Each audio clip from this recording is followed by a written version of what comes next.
membuat Pak Heri benar-benar yakin gitu, dan benar-benar memungkinkan bahwa memang program Mandi Jangkar ini akan benar-benar berjalan dan penting harus dilaksanakan di sekolah ini? Ya, saya yakin ya, karena saya program yang pernah saya sampaikan pada pendampingan sebelumnya, program saya ini low budget artinya ya memanfaatkan yang ada di sekolah. Demikian juga kepada murid tidak ada tuntutan harus membeli barang-barang yang saya maui gitu ya manfaatkan aja barang-barang sisa, barang-barang bekas ya, kalaupun hanya beli tidak terlalu banyak. Nah, jadi saya yakin karena tidak membutuhkan biaya yang terlalu besar bagi murid, dan mengingat kondisi ekonomi murid di sini kan menengah ke bawah, jadi ya saya menyesuaikan dengan kondisi tersebut. Dan untuk keadaan di sekolah juga ya banyak, artinya dinding-dinding yang kosong yang hanya dipajang oleh poster-poster yang sudah bertahun-tahun, bahkan hanya sebagai pajangan saja. Itu poster tidak pernah dipakai untuk sebagai media pembelajaran. Ya poster-poster ya banyak poster yang sudah tahun 90-an, bahkan ada yang tahun 80-an kalau saya lihat itu. Jadi kenapa tidak dimanfaatkan untuk memajang gitu aja. Jadi jawabannya masih tetap konsisten bahwasanya memang pertama tetap low budget gitu ya. Artinya memanfaatkan itu karena memang biayanya sangat minim ya gitu ya. Gitu ya. Sekarang kita bicara program, oke, selesai. Sudah disosialisasikan tanggapan teman-teman seperti itu dan keyakinan Pak Heri sudah ditangkap. Kan kita bicara pendampingan selama 9 bulan. 9 bulan artinya ini dari pendampingan ke nol ya. Wow. Nah, berdasarkan pengalaman Bapak Heri, apa hal-hal penting yang Pak Heri dapatkan dari proses pendampingan selama menjadi pendidikan guru penggerak? Hal yang penting itu artinya terkait guru penggerak semakin meneguhkan eksistensi saya sebagai CGP. Artinya ketika buntu untuk memikirkan ide-ide kreatif gitu kan, semakin buntu untuk mengerjakan tugas-tugas yang ada di RMS pada pendampingan sebelumnya, saya mendapatkan secerca ide gitu ya, akan menimbulkan ini, akan melakukan ini. Dan itu salah satu bagi saya manfaat, karena di proses pendamping ini kan kita bisa bertukar pikiran, terus berbagi pendapat dan sebagainya.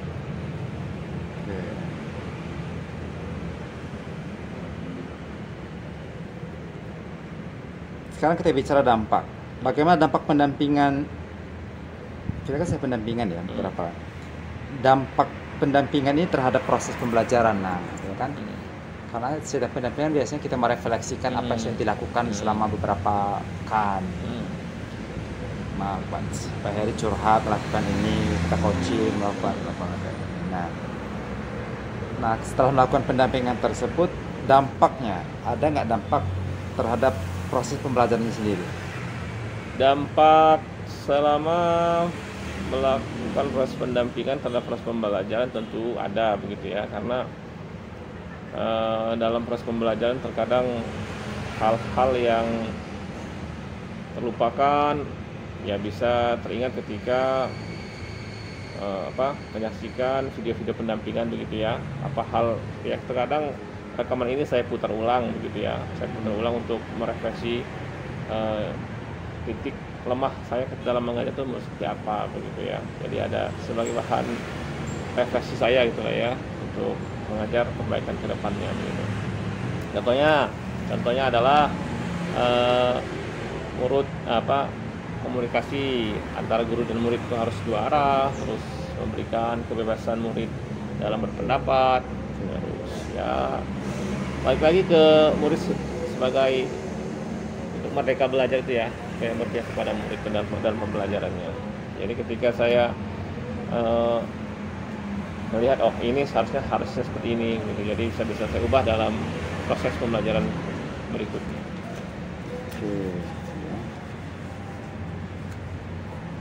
Karena ini kan pendampingan sudah terakhir, makanya lebih banyak pada evaluasi kita. evaluasi apa yang sudah didapatkan. Terus berikutnya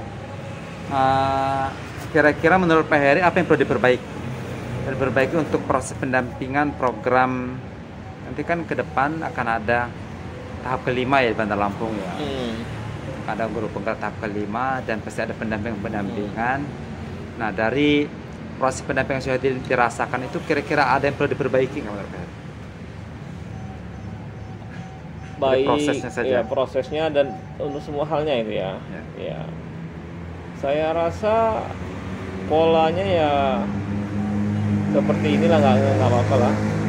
Artinya tidak terlalu banyak yang diperbaiki. Waktu untuk waktu, artinya pendampingan biasanya dilakukan sepekan sebelum lokakarya. Terus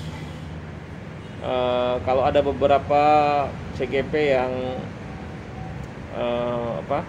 tidak pas dengan waktunya, kalau saya dengan Bapak pas-pas saja gitu loh. Saya bisa menyesuaikan. Bapak mau siang, oke saya siap, sore pun saya siap begitu. Jadi tidak masalah dengan ini. Jadi cukup saja artinya untuk ke depan masukan kepada kita ini kan akan berikan masukan kepada pengelola gitu kan. Mungkin dengan masukan dari teman-teman CGP gitu kan, itu akan diubah polanya gitu mungkin. Seperti dulu ada masukan dari teman-teman bagaimana kalau pendampingan itu dibarengkan saja gitu. Itu kan dari saya itu. Gitu kan. Nah. Tapi kan tidak diperkenankan dalam sistem. Gitu kan. Dibarengkan saja. Tapi kalau memang itu tidak ya sudah, karena sudah sistem kan. Ya sudah sistem. Nah, makanya di ke depan itu mungkin saja bisa ada perubahan-perubahan, termasuk sekarang kan yang dulu 9 bulan sekarang mendirikannya 6 bulan gitu kan. Mungkin pola-pola seperti itu. Karena programnya akan tetap berjalan dan pasti butuh masukan kan dari yang sudah mengalami itu. Agar teman-teman yang besoknya tidak merasakan hal yang sama kan. Gitu. Secara umum tidak jauh berbeda lah Pak ya. Jauh berbeda lah. Ya. Artinya untuk saya pribadi masalah pendampingan dari 0 sampai dengan 8 ini tidak ada kendala saya. Tidak ada kendala. Ya kan Bapak sendiri kan memberikan siap memberikan space waktu untuk memilih kami kapan kami siap, kapan kamu sanggup untuk melaksanakan pendampingan. Jadi pendampingan ya tidak ada masalah bagi saya. Gitu. Kalau sesekali boleh mungkin ya di pendampingan beberapa akhir atau pendampingan awal atau pendampingan pertengahan mungkin, atau dari 9 kali pendampingan itu 3 kali pendampingannya dilaksanakan secara bersama-sama ya bisa juga begitu. Atau memang PI-nya sibuk, CGP-nya sibuk, sesuai dengan kesepakatan mungkin pendampingan virtual mungkin bisa juga gitu. Pelajaran apa bersama komunitas itu setelah program selesai? Kalau pada jawaban saya kemarin itu apa itu? Pada komunitas praktisi. Kalau nggak salah Pak Heri akan tetap melanjut ke program-program Mandi Jangkar itu ya. Satu itu yang Mandi Jangkar itu. Terus saya sih terlalu muluk Pak ya, karena SDM di sini ini saya katakan untuk menggerakkannya itu cukup butuh energi ya. Jadi mengubah pola mengajar mereka terkhusus kepada murid-murid kepada guru yang muridnya belajar dari rumah gitu aja ya, yang tidak hanya sekedar foto buku kirim tugas ke grup nanti. Jadi saya mengubah, kemarin sudah saya sampaikan kepada mereka sekali Ibu untuk membuat video singkat tentang penjelasan materi dan sebagainya. Jadi tidak hanya foto kirim. Jadi cara-cara tradisional, saya katakan cara-cara tradisional seperti itu mohon dikurangi. Jadi sesekali dalam sepekan sekali saja Ibu mengirimkan video apa tentang apa. Jadi saya tidak terlalu ekspektasi saya tidak terlalu berlebihan. Guru harus begini, harus begitu. Cukup mengubah pola.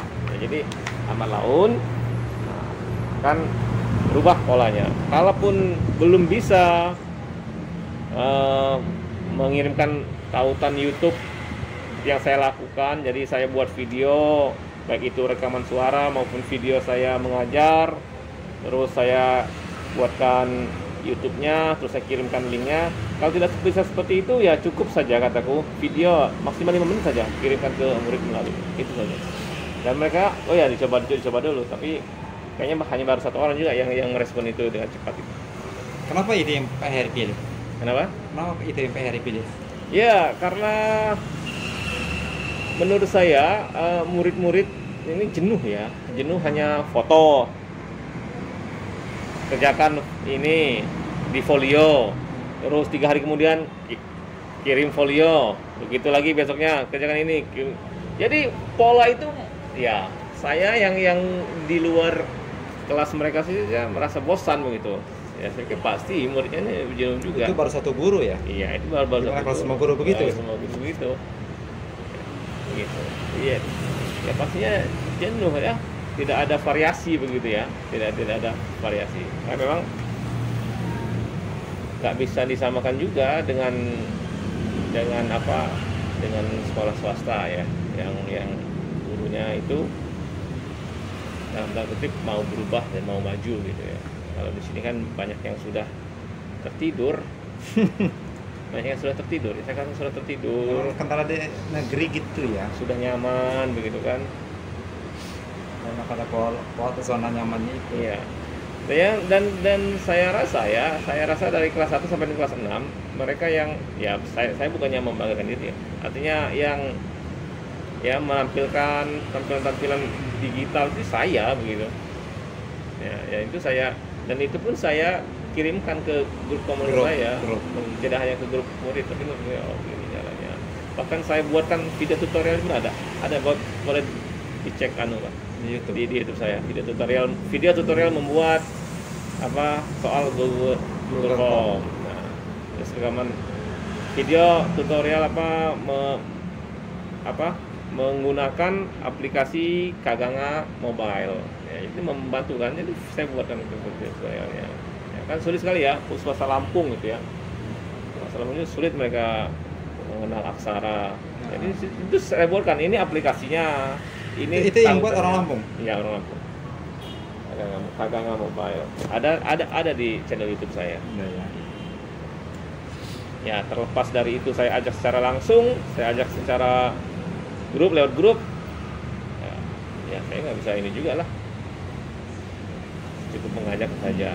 Syukur-syukur dari 10 orang 1 orang saja ya saya pikir sudah bersyukur alhamdulillah. Contoh saja ikut grup penggerak 1 orang Pak Erwan. Ikut membuat Google formulir 1 orang Marini. Ikut membuat video pembelajaran gurunya belajar membuat video gurunya ikut 1 orang Romaita. Itu aja nggak harus semuanya gitu aja.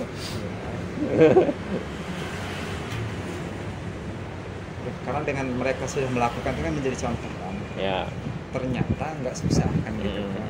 Mudah. Mereka sudah berhasil. Sekarang kita bicara ke pribadi Pak Heri sebagai guru yang akan juga tetap mengajar nanti kan. Sudahkah Pak Heri merencanakan sesuatu atau semacam strategi tentang pembelajaran yang akan Pak Heri lakukan ke depan? Ini kan sudah 1 semester selesai, masuk semester 2 nanti ya, semester 2 tahun depan. Nah, sudah merencanakan nggak pembelajarannya akan akan seperti apa? Ya. Strategi dan lain-lain. Ya, saya terpikirkan kalaupun kan rencananya itu kan di bulan Januari atau Februari itu murid akan masuk semua gitu ya. Ya meskipun tetap terbatas, ya sesekali mungkin saya akan membuat suasana kelas berbeda. Mungkin bisa belajar di belakang, di luar kelas.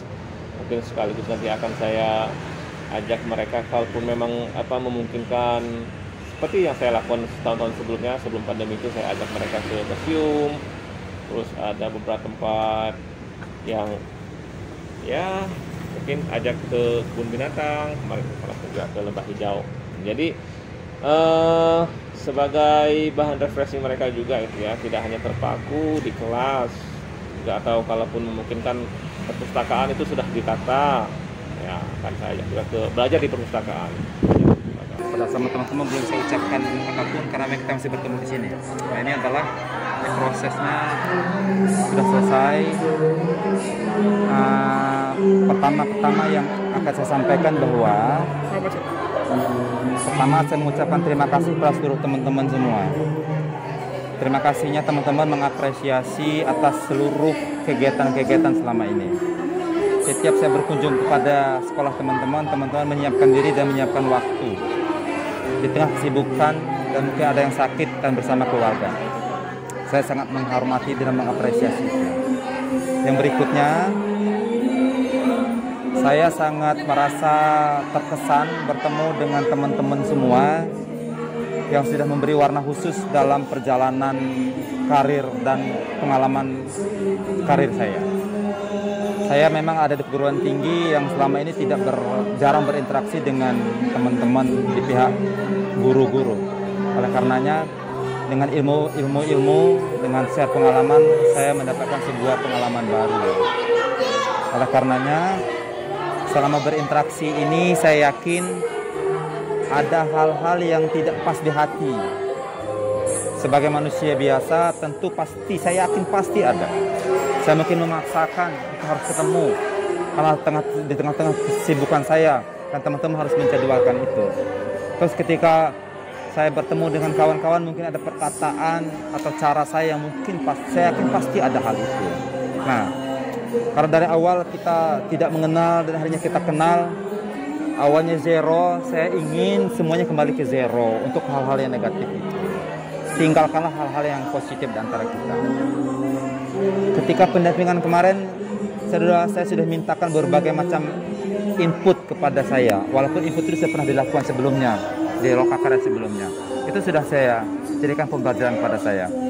Saya mohon maaf dengan sangat karena saya tidak bisa menjadi sosok yang betul-betul paripurna. Saya terbiasa mengajar di perguruan tinggi yang memang selalu menjaga jarak antara mahasiswa dengan kami. Karena kami selalu menjaga itu. Sehingga kalau saya terkesan tidak komunikatif, saya memang akui itu. Karena di kami memang terbiasa pola-pola seperti itu. Sehingga bertemu dengan teman-teman agak terasa ada gap. Nah, itu pola. Tapi itu masukan yang sangat berharga bagi saya. Bagaimana cara mencairkan dan membuat sebuah komunikasi yang efektif. Itu saya akan banyak belajar dari teman-teman. Kemudian penuh dengan ketegasannya yang khas betul. Bu Desi dengan humble-nya. Bu Esa juga dengan sangat bermasyarakat dan humble dengan teman-teman, juga dengan Bu Jul, Pak Hadin juga sama dengan teman-teman yang sama. Pak Putra penuh dengan dinamika dan khas sendiri. Saya banyak belajar dari sosok-sosok semuanya. Saya harap kita tidak selesai di sini. Kalaupun selama ini kita secara seremonial saya pendamping, teman-teman saya dampingi, itu murni hanya karena murni dalam program ini. Kedepannya saya harap kita tetap berlanjut, khususnya teman-teman semuanya saling support, saling melakukan hal-hal yang positif. Karena kita sudah komitmen. Saya ingat di Lokan 0 kita adalah keluarga, kita adalah sukses bersama. Saya semalam sampai jam 4 subuh mengedit seluruh nilai-nilai teman-teman semuanya. Karena dari nilai fasilitator sudah sangat rendah-rendah. Disampaikan semalam sama Pak Putra. Dari fasil itu dia memberikan nilai yang memang pas. Karena nanti kriterianya ada baik, sangat baik, cukup gitu ya, kira-kira gitu. Nah, saya pengen teman-teman dari sampai jam 4 subuh saya dari awal sampai selesai ya. Harapannya seperti itu.